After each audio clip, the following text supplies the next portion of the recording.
ਓਮ ਸ਼ਾਂਤੀ। ਅੱਜ 27/6/2023 ਦੀ ਬਾਣੀ ਹੈ। ਬਾਬਾ ਆਖਦੇ ਨੇ, ਮਿੱਠੇ ਬੱਚੇ, ਤੁਸੀਂ ਸੱਚੇ ਸੱਚੇ ਰੂਹਾਨੀ ਬ੍ਰਾਹਮਣ ਨਈ ਦੁਨੀਆ ਦੀ ਸਥਾਪਨਾ ਦੇ ਨਿਮਿਤ ਹੋ। ਤੁਹਾਨੂੰ ਆਪਣਾ ਅਸ਼ਵ ਮਨਾ ਸਰੀਰ ਇਸ ਯੱਗ ਵਿੱਚ ਸਵਾਹਾ ਕਰਨਾ ਹੈ। ਅੱਜ ਬਾਬਾ ਨੇ ਆਪਣੇ ਬੱਚਿਆਂ ਨੂੰ ਪ੍ਰਸ਼ਨ ਪੁੱਛਿਆ, ਅਵਸਥਾ ਨੂੰ ਸਥਾਈ ਇੱਕ ਰਸ ਅਚਲ ਬਣਾਉਣ ਦਾ ਸਾਧਨ ਕੀ ਹੈ? ਅੱਜ ਬਾਬਾ ਦਾ ਉੱਤਰ ਹੈ, ਅਵਸਥਾ ਸਥਾਈ ਉੱਥੇ ਰਹੇਗੀ ਜਦੋਂ ਨਿਰੰਤਰ ਯੋਗ ਵਿੱਚ ਰਹੋਗੇ। ਯੋਗ ਟੁੱਟਦਾ ਉਦੋਂ ਹੈ ਜਦੋਂ ਕਿਸੇ ਵਿੱਚ ਮਮਤਵ ਹੈ। ਇਸ ਲਈ ਨਸ਼ਟੋ ਮੋਹ ਬਣੋ, ਬੁੱਧੀ ਨੂੰ ਪਵਿੱਤਰ ਬਣਾਓ। ਗਿਆਨ ਦੀ ਧਾਰਨਾ ਵੀ ਪਵਿੱਤਰ ਬੁੱਧੀ ਵਿੱਚ ਹੀ ਹੁੰਦੀ ਹੈ। ਇਸ ਲਈ ਬੁੱਧੀ ਰੂਪੀ ਬਰਤਨ ਸਾਫ਼ ਹੋਵੇ, ਬਾਪ ਨਾਲ ਯੋਗ ਜੁਟਿਆ ਰਹੇ। ਗੀਤ ਹੈ, ਜਿਹੀ ਬਹਾਰ ਹੈ। ਓਮ ਸ਼ਾਂਤੀ। ਨਿਰਾਕਾਰ ਸ਼ਿਵ ਭਗਵਾਨ ਵਾਚ, ਆਕਾਰ ਅਤੇ ਸਾਕਾਰ ਨੂੰ ਭਗਵਾਨ ਨਹੀਂ ਕਿਹਾ ਜਾ ਸਕਦਾ। ਹੁਣ ਤੁਸੀਂ ਬੱਚੇ ਜਾਣਦੇ ਹੋ, ਅਸੀਂ ਇਸ ਸੰਗਮ ਤੇ ਬੈਠੇ ਹਾਂ। ਬਾਪ ਨੇ ਸਮਝਾਇਆ ਹੈ, ਇਸ ਸਮੇਂ ਤੁਹਾਨੂੰ ਦੇਵੀ ਸੰਪਰਦਾਇ ਨਹੀਂ ਕਹਿ ਸਕਦੇ। ਇਸ ਸਮੇਂ ਤੁਸੀਂ ਬ੍ਰਾਹਮਣ ਸੰਪਰਦਾਇ ਹੋ। ਬ੍ਰਾਹਮਣ ਹੀ ਇਸ ਸਮੇਂ ਦੋ ਤਰ੍ਹਾਂ ਦੇ ਹੈ। ਹੁਣ ਇਹ ਹੈ ਸੱਚੇ ਬ੍ਰਾਹਮਣਾਂ ਦਾ ਕੁਲ। ਉਹ ਬ੍ਰਾਹਮਣ ਲੋਕ ਇਹ ਨਹੀਂ ਜਾਣਦੇ ਕਿ ਸੱਚੇ ਬ੍ਰਾਹਮਣ ਮੁੱਖ ਵੰਸ਼ਾਵਲੀ ਬ੍ਰਾਹਮਣ ਵੀ ਹੈ, ਤਾਂ ਉਹਨਾਂ ਨੂੰ ਵੀ ਪਰਿਚੈ ਦੇਣਾ ਪਏ। ਜੇਕਰ ਕੋਈ ਆਏ ਤਾਂ ਪੁੱਛਣਾ ਚਾਹੀਦਾ ਹੈ। ਅਜਿਹੇ ਬਹੁਤ ਹੈ ਜੋ ਬ੍ਰਾਹਮਣ ਕਹਾਉਂਦੇ ਹੈ। ਉਹਨਾਂ ਬ੍ਰਾਹਮਣਾਂ ਵਿੱਚ ਬਹੁਤ ਕਿਸਮ ਦੇ ਹੁੰਦੇ ਹੈ। ਇੱਥੇ ਤੁਸੀਂ ਇੱਕ ਹੀ ਬ੍ਰਾਹਮਣ ਦੇ ਮੁੱਖ ਵੰਸ਼ਾਵਲੀ ਸੱਚੇ ਬ੍ਰਾਹਮਣ ਹੋ। ਬ੍ਰਹਮਾ ਦੇ ਬੱਚੇ ਤੁਸੀਂ ਬ੍ਰਾਹਮਣ ਬ੍ਰਾਹਮਣੀਆਂ ਹੋ। ਵਿਕਾਰ ਵਿੱਚ ਜਾ ਨਹੀਂ ਸਕਦੇ। ਛੋਟੇ ਵੱਡੇ ਸਭ ਬ੍ਰਾਹਮਣ ਠਹਿਰੇ, ਤਾਂ ਉਹ ਹੈ ਜਿਸਮਾਨੀ ਬ੍ਰਾਹਮਣ। ਤੁਸੀਂ ਹੋ ਸੱਚੇ ਰੂਹਾਨੀ ਬ੍ਰਾਹਮਣ, ਬ੍ਰਹਮਾ ਦੇ ਮੁੱਖ ਵੰਸ਼ਾਵਲੀ। ਤੁਸੀਂ ਜਾਣਦੇ ਹੋ ਅਸੀਂ ਸੱਚੇ ਬ੍ਰਾਹਮਣ ਬ੍ਰਹਮਾ ਦੀ ਔਲਾਦ ਹਾਂ। ਪਰਮ ਪਿਤਾ ਪਰਮਾਤਮਾ ਆਪਣੇ ਪੋਤਰੇ ਪੋਤਰੀਆਂ ਨੂੰ ਪੜ੍ਹਾਉਂਦੇ ਹੈ। ਪੁੱਤਰ ਦੁਆਰਾ ਪੁੱਤਰ ਹੈ ਪ੍ਰਜਾਪਿਤਾ ਬ੍ਰਹਮਾ। ਭਾਵੇਂ ਸ਼ਾਸਤਰਾਂ ਵਿੱਚ ਦਕਸ਼ ਪ੍ਰਜਾਪਿਤਾ ਦਾ ਵੀ ਨਾਮ ਹੈ। ਹੁਣ ਦਕਸ਼ ਕੋਈ ਹੋਇਆ ਨਹੀਂ ਹੈ, ਇਹਨਾਂ ਦਾ ਹੀ ਦਕਸ਼ ਪ੍ਰਜਾਪਿਤਾ ਨਾਮ ਰੱਖਿਆ ਹੈ। ਸ਼ਾਸਤਰਾਂ ਵਿੱਚ ਇਹ ਗੱਲ ਹੈ ਕਿ ਅਸ਼ਵ ਘੋੜੇ ਨੂੰ ਹਵਨ ਕਰਦੇ ਹੈ। ਹੁਣ ਅਸ਼ਵ ਤਾਂ ਤੁਸੀਂ ਹੋ, ਉਹਨਾਂ ਨੇ ਤਾਂ ਕਹਾਣੀ ਬੈਠ ਕੇ ਲਿਖੀ ਹੈ। ਅਸਲ ਅਰਥ ਨੂੰ ਸਮਝ ਨਹੀਂ ਸਕਦੇ। ਕੁਛ ਨਾ ਕੁਛ ਅੱਖਰ ਆਏ ਹੋਏ ਹੈ, ਜਿਵੇਂ ਨਾਟਕ ਬਣਾਉਂਦੇ ਹੈ। ਝਾਂਸੀ ਦੀ ਰਾਣੀ ਨਾਮ ਤੇ ਹੈ, ਪਰੰਤੂ ਉਹ ਐਕਟਰਸ ਰੀਅਲ ਤਾਂ ਨਹੀਂ ਹੈ, ਆਰਟੀਫਿਸ਼ਲ ਬੈਠ ਬਣਾਉਂਦੇ ਹੈ। ਆਪਣੇ ਆਦਮੀਆਂ ਨੂੰ ਲਸ਼ਕਰ ਦੇ ਸਿਪਾਹੀ ਬੈਠ ਬਣਾਉਂਦੇ ਹੈ। ਕੁਛ ਨਾ ਕੁਛ ਜਿਸ ਦੇ ਫਿਰ ਨਾਟਕ ਬਣਾਉਂਦੇ ਹੈ। ਜੋ ਪਾਸਟ ਹੋ ਗਿਆ ਹੈ ਉਹਨਾਂ ਦੇ ਫਿਰ ਨੇ ਐਕਟਰਸ ਬਣਾ ਕੇ ਪਾਰਟ ਵਜਾਉਂਦੇ ਹੈ। ਤੁਸੀਂ ਤਾਂ ਪਾਰਟ ਸਿੱਖੇ ਹੋਏ ਹੀ ਹੈ। ਆਟੋਮੈਟਿਕਲ ਆਤਮਾ ਵਿੱਚ ਜੋ ਪਾਰਟ ਨੁੰਦਿਆ ਹੋਇਆ ਹੈ ਉਹ ਪਲੇ ਹੋ ਰਿਹਾ ਹੈ। ਤੁਸੀਂ ਆਪਣੇ ਪਾਠ ਨੂੰ ਸਮਝ ਗਏ ਹੋ। ਬ੍ਰਹਮਾ ਮੁਖ ਵੰਸ਼ਾਵਲੀ ਬ੍ਰਾਹਮਣ ਬ੍ਰਾਹਮਣੀਆਂ ਹੈ। ਇਵੇਂ ਨਹੀਂ ਰਚਨਾ ਹੈ ਹੀ ਨਹੀਂ, ਉਸ ਨੂੰ ਨਵਾਂ ਬਣਾਉਂਦੇ ਹੈ। ਇਹ ਵੀ ਸਮਝਣਾ ਹੈ। ਮਨੁੱਖ ਸਮਝਦੇ ਹੈ ਮਹਾਂ ਪਰਲਿਆ ਹੋਈ, ਫਿਰ ਪਿੱਪਲ ਦੇ ਪੱਤੇ ਉੱਤੇ ਸਾਗਰ ਵਿੱਚ ਬੱਚਾ ਆਇਆ। ਇਵੇਂ ਤਾਂ ਹੋ ਨਹੀਂ ਸਕਦਾ। ਬਾਕੀ ਹਾਂ, ਬਾਬਾ ਨਈ ਸ੍ਰਿਸ਼ਟੀ ਰਚਦੇ ਹੈ ਤਾਂ ਪਹਿਲੇ ਪਹਿਲੇ ਬੱਚੇ ਗਰਭ ਮਹਿਲ ਵਿੱਚ ਆਉਂਦੇ ਹੈ। ਉਹ ਜਿਵੇਂ ਸ਼ਿਰ ਸਾਗਰ ਵਿੱਚ ਹੈ, ਇੱਥੇ ਹੈ ਗਰਭ ਜੇਲ ਵਿਸ਼ ਸਾਗਰ। ਬਹੁਤ ਸਜ਼ਾएं ਖਾਂਦੇ ਹੈ। ਇਹ ਬਾਪ ਬੈਠ ਸਮਝਾਉਂਦੇ ਹੈ। ਇਸ ਦਾ ਨਾਮ ਹੀ ਹੈ ਸਹਿਜ ਰਾਜਯੋਗ। ਤੁਸੀਂ ਹੋ ਹੀ ਦੇਵੀ ਦੇਵਤਾ ਧਰਮ ਵਾਲੇ। ਤੁਸੀਂ ਪੁਰਸ਼ਾਰਥ ਕਰ ਰਾਜਾਵਾਂ ਦਾ ਰਾਜਾ ਬਣੋਗੇ। ਲਕਸ਼ਮੀ ਨਾਰਾਇਣ ਵੀ ਉੱਥੇ ਹੀ ਹੋਣਗੇ। ਉਹਨਾਂ ਦੇ 84 ਜਨਮ ਹੁਣ ਪੂਰੇ ਹੋਏ ਹੈ। ਬਾਪ ਸਮਝਾਉਂਦੇ ਹੈ, ਕਲਪ ਪਹਿਲੇ ਵੀ ਤੁਸੀਂ ਹੀ ਸੀ। ਕੋਈ ਵੀ ਆਉਂਦਾ ਹੈ ਤਾਂ ਬਾਪ ਉਹਨਾਂ ਤੋਂ ਪੁੱਛਦੇ ਹੈ, ਪਹਿਲੇ ਕਦੇ ਮਿਲੇ ਹੋ? ਕਹਿੰਦੇ ਹੈ, ਹਾਂ ਬਾਬਾ 5000 ਵਰ੍ਹੇ ਪਹਿਲੇ ਹੀ ਮਿਲੇ ਸੀ। ਕਲਪ ਕਲਪ ਕਲਪ ਦੇ ਸੰਗਮ ਜੁਗੇ ਮਿਲਦੇ ਆਏ ਹਾਂ, ਮਿਲਦੇ ਰਹਾਂਗੇ। ਐਂਡ ਮਾਨਾ ਅੰਤ ਨਹੀਂ ਹੁੰਦੀ। ਇਹ ਬਣਿਆ ਬਣਾਇਆ ਡਰਾਮਾ ਹੈ। ਬਾਪ ਕਹਿੰਦੇ ਹੈ, ਮੈਨੂੰ ਵੀ ਪਾਤੇ ਤੋਂ ਪਾਵਨ ਬਣਾਉਣ ਆਉਣਾ ਪੈਂਦਾ ਹੈ। ਵਿੱਚ ਦੀ ਆਉਣ ਦਾ ਤੇ ਸਾਡਾ ਕੰਮ ਹੀ ਨਹੀਂ। ਮੇਰਾ ਨਾਮ ਹੀ ਹੈ ਪਤਿਤ ਪਾਵਨ। ਕਹਿੰਦੇ ਹੈ ਫਿਰ ਤੋਂ ਭਾਰਤ ਨੂੰ ਅਤੇ ਸ੍ਰਿਸ਼ਟੀ ਨੂੰ ਆ ਕੇ ਪਾਵਨ ਬਣਾਓ। ਸ੍ਰਿਸ਼ਟੀ ਦੇ ਆਦਿ ਵਿੱਚ ਭਾਰਤ ਵਿੱਚ ਦੇਵੀ ਦੇਵਤਾ ਦਾ ਰਾਜ ਸੀ। ਲੌਂਗ ਐਗੋ ਕਹਿੰਦੇ ਹੈ ਨਾ, ਪਰੰਤੂ ਕਦੋਂ ਇਹ ਸਮਝਦੇ ਨਹੀਂ। ਪੁਰਾਣੇ ਤੋਂ ਪੁਰਾਣਾ ਮਨੁੱਖ ਹੋਏ ਦੇਵੀ ਦੇਵਤਾ ਸਵਰਗ ਦੀਆਂ ਚੀਜ਼ਾਂ ਮਹਿਲਵਾੜੀਆਂ ਆਦਿ ਵਿਖਾਉਂਦੇ ਹੈ ਨਾ। ਪੁਰਾਣੇ ਤੇ ਪੁਰਾਣੇ ਦੇਵੀ ਦੇਵਤਾ ਹੈ ਜਿਨ੍ਹਾਂ ਦੇ ਸੋਨੇ ਹੀਰੇ ਜੌਹਰਾਂ ਦੇ ਮਹਿਲ ਹੈ। 5000 ਵਰਿਆਂ ਦੀ ਗੱਲ ਹੈ। ਇਸ ਤੋਂ ਪੁਰਾਣੀ ਕੋਈ ਚੀਜ਼ ਹੁੰਦੀ ਹੀ ਨਹੀਂ। ਪੁਰਾਣੇ ਤੋਂ ਪੁਰਾਣੇ ਲక్ష్ਮੀ ਨਾਰਾਇਣ ਵੀ ਨਹੀਂ, ਰਾਧੇ ਕ੍ਰਿਸ਼ਨ ਹੈ। ਪੁਰਾਣੇ ਤੇ ਪੁਰਾਣੇ ਲక్ష్ਮੀ ਨਾਰਾਇਣ ਤੋਂ ਹੀ ਪਹਿਲੇ ਤਾਂ ਰਾਧੇ ਕ੍ਰਿਸ਼ਨ ਹੈ ਨਾ। ਸ਼੍ਰੀ ਕ੍ਰਿਸ਼ਨ ਹੈ ਸਵਰਗ ਦਾ ਪਹਿਲਾ ਬੱਚਾ। ਆਤਮਾ ਵੀ ਪਿਓਰ, ਸਰੀਰ ਵੀ ਪਿਓਰ, ਨੰਬਰ 1 ਮੁੱਖ ਪ੍ਰਿੰਸੈਸ ਹੈ ਨਾ। ਬਾਪ ਕਹਿੰਦੇ ਹੈ ਇੱਕ ਮੁਸਾਫਿਰ ਹਾਂ। ਕਿੱਥੋਂ ਦਾ ਮੁਸਾਫਿਰ? ਤੁਸੀਂ ਜਾਣਦੇ ਹੋ ਪਰਮ ਧਾਮ ਅਤੇ ਨਿਰਮਾਣ ਧਾਮ ਦਾ ਮੁਸਾਫਿਰ ਤਾਂ ਆਤਮਾ ਹੀ ਹੈ। ਮੈਂ ਆਤਮਾ ਐਵਰ ਪਿਓਰ ਹਾਂ। ਫਿਰ ਤੁਸੀਂ ਹੋ ਮੇਰੀ ਸਜਣੀਆਂ। ਤੁਸੀਂ ਕਾਲੀ ਹੋ ਗਈ ਹੈ ਹੁਣ। ਅਸੀਂ ਤੁਹਾਡੀ ਆਤਮਾ ਨੂੰ ਗੋਰਾ ਬਣਾਉਂਦੇ ਹਾਂ, ਖਾਦ ਨਿਕਾਲਦੇ ਹਾਂ। ਇੱਕ ਮੁਸਾਫਿਰ ਤੁਸੀਂ ਸਭ ਨੂੰ ਹਸੀਨ ਬਣਾਉਂਦੇ ਹੈ। ਕਿਵੇਂ ਮੋਸਟ ਬਿਲਵਡ ਮੁਸਾਫਿਰ ਹੈ। ਸਵਰਗ ਵਿੱਚ ਤਾਂ ਨੈਚੁਰਲ ਸ਼ੋਭਾ ਰਹਿੰਦੀ ਹੈ। ਕਿੰਨੇ ਖੂਬਸੂਰਤ ਦੇਵਤਾ ਹੈ। ਹੁਣ ਤੁਸੀਂ ਬ੍ਰਾਹਮਣਾਂ ਦਾ ਇਹ ਪੁਰਾਣਾ ਸਰੀਰ ਹੈ। ਤੁਸੀਂ ਹਸੀਨ ਤੋਂ ਕਾਲੇ ਬਣ ਜਾਂਦੇ ਹੋ। ਮੁਸਾਫਿਰ ਤੁਹਾਨੂੰ ਗੋਰਾ ਬਣਾਉਂਦਾ ਹੈ। ਮੈਂ ਇਸ ਪੁਰਾਣੀ ਸਜਣੀ ਵਿੱਚ ਪ੍ਰਵੇਸ਼ ਕਰਦਾ ਹਾਂ। ਇਸ ਵਿੱਚ ਆ ਕੇ ਇਹਨਾਂ ਨੂੰ ਅਤੇ ਤੁਸੀਂ ਸਭ ਨੂੰ ਗੋਰਾ ਬਣਾਉਂਦਾ ਹਾਂ। ਇੱਕ ਮੁਸਾਫਿਰ ਆ ਕੇ ਕਿੰਨੀਆਂ ਨੂੰ ਹਸੀਨ ਬਣਾਉਂਦੇ ਹੈ। ਮੁਸਾਫਿਰ ਦਾ ਅਰਥ ਵੀ ਤੁਸੀਂ ਸਮਝਦੇ ਹੋ। ਜਦੋਂ ਤੁਸੀਂ ਸ਼੍ਰੀਮੱਤੇ ਚੱਲਦੇ ਰਹੋਗੇ ਤਾਂ ਹਸੀਨ ਬਣੋਗੇ। ਤੁਸੀਂ ਆਤਮਾ ਵਿੱਚ ਖਾਦ ਪੈਣ ਨਾਲ ਕਾਲੇ ਬਣ ਗਏ ਹੋ। ਹੁਣ ਖਾਦ ਕਿਵੇਂ ਨਿਕਲੇ? ਮੇਰੇ ਨਾਲ ਯੋਗ ਲਗਾਉਣ ਨਾਲ। ਉਸ ਯੋਗ ਅਗਨੀ ਨਾਲ ਖਾਦ ਭਸਮ ਹੋ ਜਾਏਗੀ। ਅਸਲ ਗੱਲਾਂ ਤੁਸੀਂ ਸਮਝਦੇ ਹੋ। ਬਾਪ ਤੁਹਾਨੂੰ ਸਮਝਾਉਂਦੇ ਬਹੁਤ ਹੈ ਪਰ ਤੁਸੀਂ ਭੁੱਲ ਜਾਂਦੇ ਹੋ ਕਿਉਂਕਿ ਯੋਗ ਠੀਕ ਨਹੀਂ ਹੈ। ਨਸ਼ਟੋ ਮੋਹਾ ਨਹੀਂ ਬਣੇ ਹੋ। ਬਾਪ ਦੇ ਐਵਰ ਪਿਓਰ ਮਤਲਬ ਪਵਿੱਤਰਤਾ ਦਾ ਸਾਗਰ ਹੈ।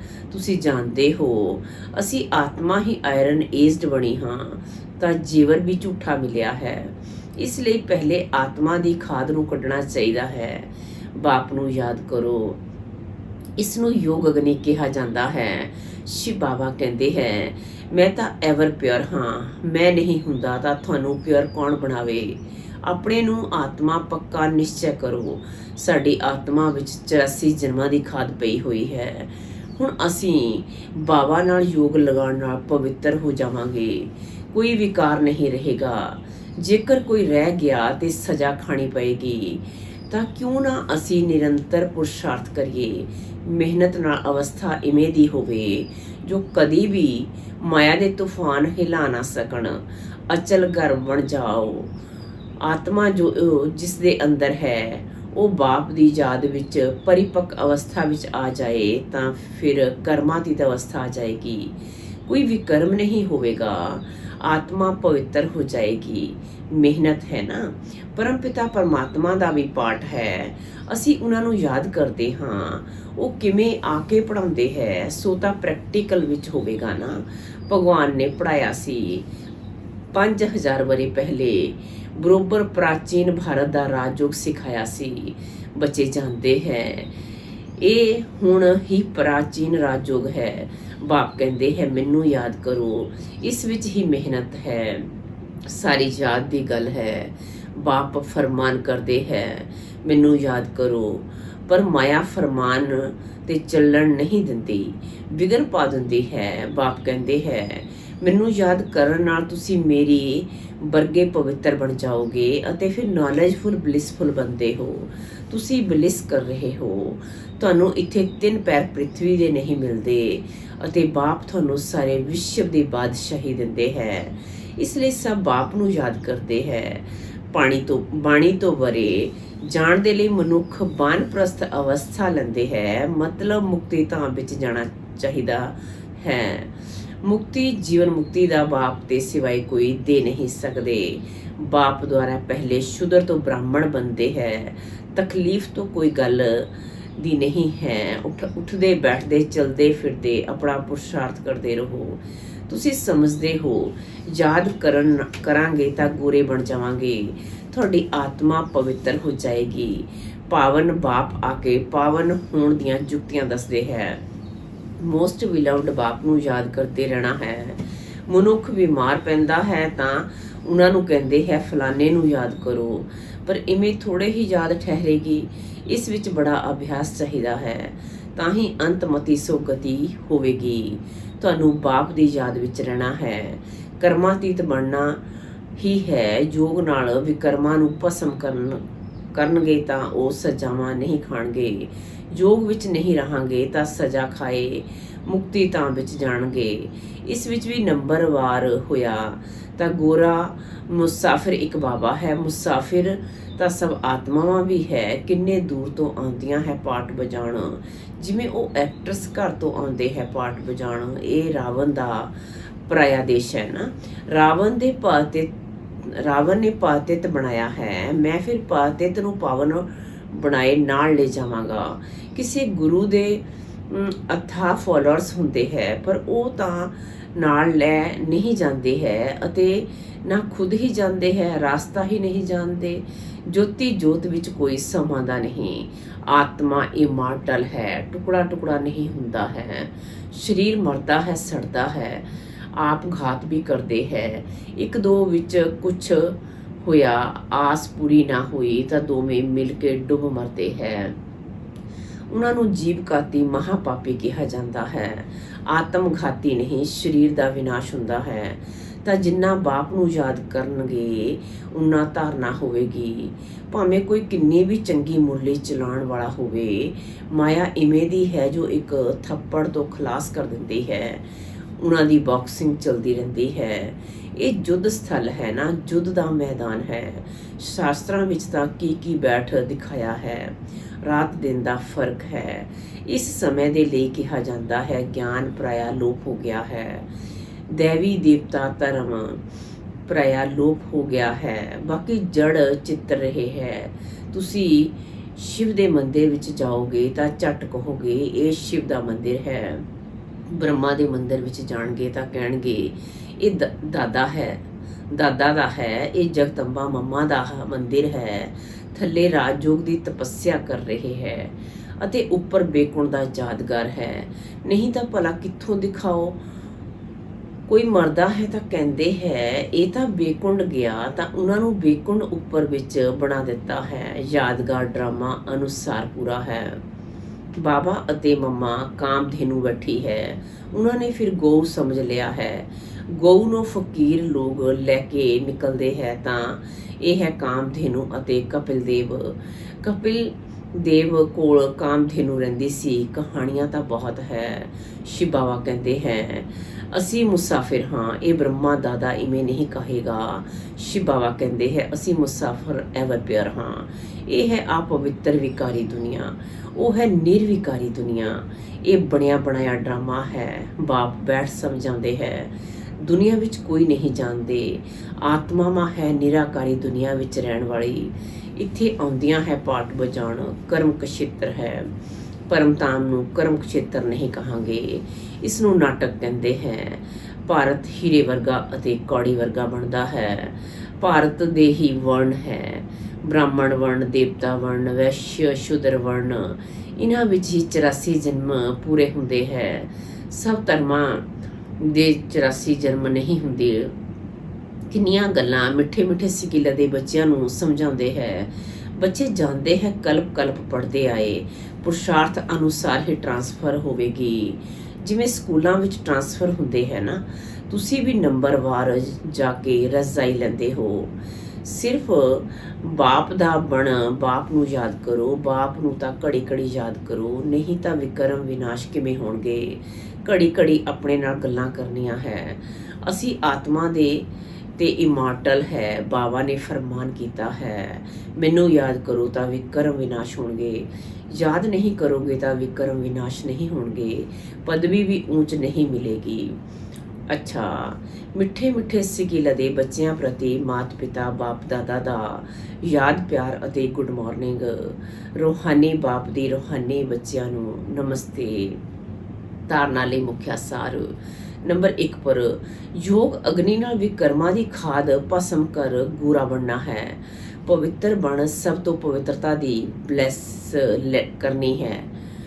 ਕਰਨੀ ਹੈ। ਨੰਬਰ 2 ਖੁਦ ਨੂੰ ਅਜਿਹਾ ਅਚਲ ਘਰ ਬਣਾਉਣਾ ਹੈ ਜੋ ਕੋਈ ਵੀ ਵਿਕਰਮ ਨਾ ਹੋਵੇ। ਜਾਤ ਦੀ ਮਿਹਨਤ ਨਾਲ ਆਪਣੀ ਅਵਸਥਾ ਪਰਿਪੱਕ ਬਣਾਉਣੀ ਹੈ। ਵਰਦਾਨ ਹੈ ਅੱਜ ਦਾ, ਖੁਦ ਨੂੰ ਅਪਵਿੱਤਰ ਹੋਇਆ ਅਵਤਾਰ ਸਮਝ ਸਦਾ ਉੱਚੀ ਸਥਿਤੀ ਵਿੱਚ ਰਹਿਣ ਵਾਲੇ ਅਰਸ਼ ਨਿਵਾਸੀ ਫਰਿਸ਼ਤਾ ਭਵ। ਖੁਦ ਨੂੰ ਅਵਤਰਿਤ ਹੋਇਆ ਅਵਤਾਰ ਸਮਝ ਸਦਾ ਉੱਚੀ ਸਥਿਤੀ ਵਿੱਚ ਰਹਿਣ ਵਾਲੇ ਅਰਸ਼ ਨਿਵਾਸੀ ਫਰਿਸ਼ਤਾ ਭਵ। ਅੱਜ ਬਾਬਾ ਆਖਦੇ ਨੇ ਜਿਵੇਂ ਆਪ ਅਪਵਿੱਤਰ ਹੋਏ, ਬਾਬਾ ਆਖਦੇ ਨੇ ਜਿਵੇਂ ਆਪ ਅਵਤਰਿਤ ਹੋਏ, ਇਵੇਂ ਤੁਸੀਂ ਸ੍ਰੇਸ਼ਟ ਆਤਮਾਵਾਂ ਨੂੰ ਉੱਪਰ ਤੋਂ ਥੱਲੇ ਮੈਸੇਜ ਦੇਣ ਦੇ ਲਈ ਅਵਤਰਿਤ ਹੋਏ ਹੈ। ਰਹਿਣ ਵਾਲੇ ਸੂਖਸ਼ਮ ਵਤਨ ਜਾਂ ਮੂਲ ਵਤਨ ਦੇ ਹੈ। ਦੇਵਹਾਨ ਰੂਪੀ ਮਿੱਟੀ ਅਤੇ ਪ੍ਰਿਥਵੀ ਤੇ ਤੁਹਾਡੀ ਬੁੱਧੀ ਰੂਪੀ ਪੈਰ ਨਹੀਂ ਪੈ ਸਕਦਾ, ਇਸ ਲਈ ਫਰਿਸ਼ਤੇ ਦੇ ਪੈਰ ਫਰਸ਼ ਦੇ ਉੱਪਰ ਦਿਖਾਉਂਦੇ ਹੈ। ਤਾਂ ਤੁਸੀਂ ਸਭ ਉੱਚੀ ਸਥਿਤੀ ਵਿੱਚ ਸਥਿਤ ਰਹਿਣ ਵਾਲੇ ਅਰਸ਼ ਨਿਵਾਸੀ ਅਵਤਰਿਤ ਹੋਏ ਅਵਤਾਰ ਹੋ। ਇਸ ਸਮ੍ਰਿਤੀ ਨਾਲ ਉੜਤੀ ਕਲਾ ਵਿੱਚ ਉੜਦੇ ਰਹੋ। ਸਲੋਗਨ ਅੱਜ ਦਾ, ਸੋ ਪਰਿਵਰਤਨ ਦੇ ਤੀਵਰ ਪੁਰਸ਼ਾਰਥੀ ਬੱਚਿਆਂ ਨੂੰ ਹੀ ਬਾਪ ਦੀਆਂ ਦੁਆਵਾਂ ਦੀ ਮੁਬਾਰਕ ਮਿਲਦੀ ਹੈ। ਸੋ ਪਰਿਵਰਤਨ ਦੇ ਤੀਵਰ ਪੁਰਸ਼ਾਰਥੀ ਬੱਚਿਆਂ ਨੂੰ ਹੀ ਬਾਪ ਦੀਆਂ ਦੁਆਵਾਂ ਦੀ ਮੁਬਾਰਕ ਮਿਲਦੀ ਹੈ। ਚੰਗਾ, ਓਮ ਸ਼ਾਂਤੀ।